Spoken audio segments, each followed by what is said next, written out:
It's the women. So they're afraid to identify themselves as Muslims. I'm asking a question.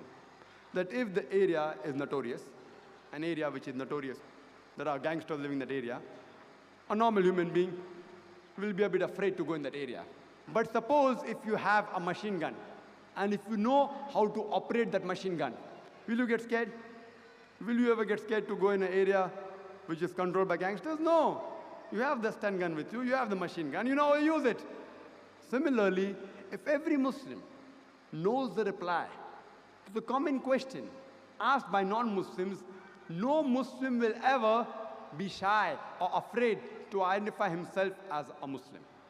The reason we are afraid to identify as Muslims because we cannot answer the question which is posed by the non-Muslims. And for this, alhamdulillah, I have prepared a booklet. The replies to the most common question asked by non-Muslims. And there are about 20 common questions which a non-Muslim poses about Islam to a Muslim. And the answer to these questions have been given in that booklet, which will inshallah be printed. If every Muslim masters the reply to these questions, he will never ever feel apologetic to face the non-Muslim. He'll be proud. Alhamdulillah, if I have to go out, not wearing a cap, it is like a fish out of water. Without the label, it's like a fish out of water. Alhamdulillah, this cap, it does wonders. It helps me to do my job. It helps me to remain on the Sirat al-Mustaqim, on the Haqq. Because I identify myself as Muslims, and I agree that I am a person who follows the religion of Haqq, Din al-Haqq. Every religion has a certain label. The Christians, their label is the cross. The Hindus, their label is the Om, or maybe a vermilion, a tika, which they wear on the head.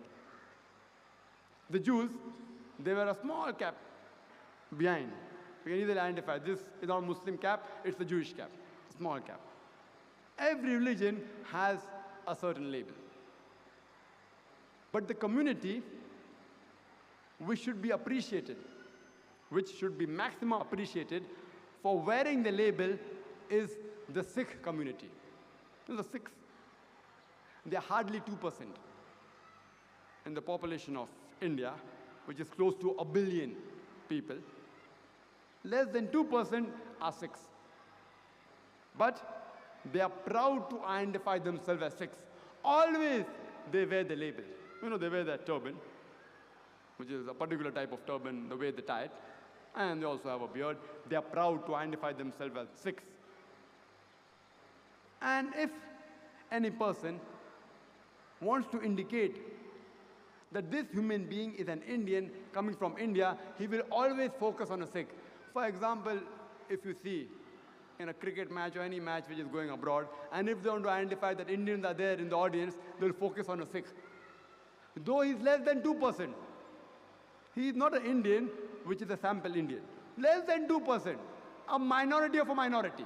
Yet, when the people want to identify that he's an Indian, they focus on a Sikh, because he's proud to wear his label.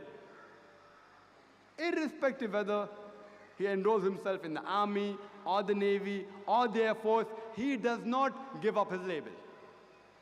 And I was shocked that when I'd been to Canada, I read a report that a Sikh who migrated to Canada and was a citizen of Canada,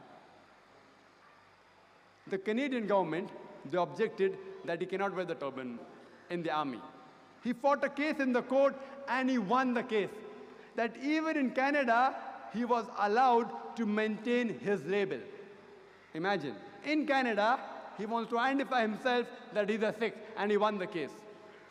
We know many of the Muslims who, when they go for a job, and if the boss says, you know, the beard is a bit shabby, I'll give you a job if you remove the beard, and many of us, next day will shave the beard. It's a shame on us. It's a shame on us. The Sikhs, a minority of a minority. In the world population, it's insignificant, yet they want to identify themselves as Sikhs. I'm not talking about all the Muslims, I'm talking about few Muslims who are afraid to wear the label. It's a shame. And our beloved Prophet, Muhammad sallallahu alaihi wasallam, he said, it's mentioned in Sahih Muslim, volume number 2, in the book of Salah,